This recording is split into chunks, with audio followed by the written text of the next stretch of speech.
chainsaw dynamometer.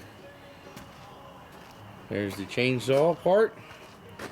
This is the handle for the brake, disc brake off of a CR250 Honda, and that's applied by either this handle right here or this clamp. You can run that down and put a steady pressure on it.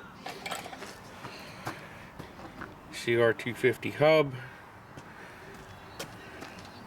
and adapter that my friend made in his machine shop that gets the 24 tooth sprocket to the hub.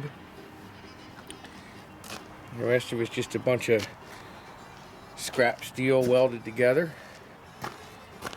out to here, and this is a scale, and it reads in pounds and ounces.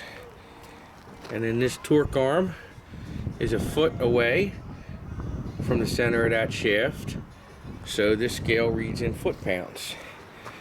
And then the Harbor Freight tachometer, and that's going to give you RPM of that wheel.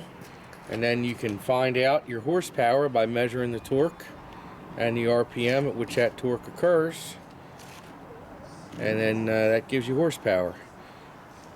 This is a little awkward doing it like this. You got to look at the tach and the scale at the same time, which is hard.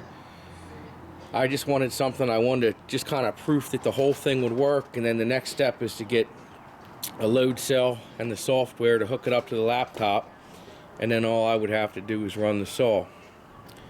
But anyway, I'll give you a little demonstration. This is how it works.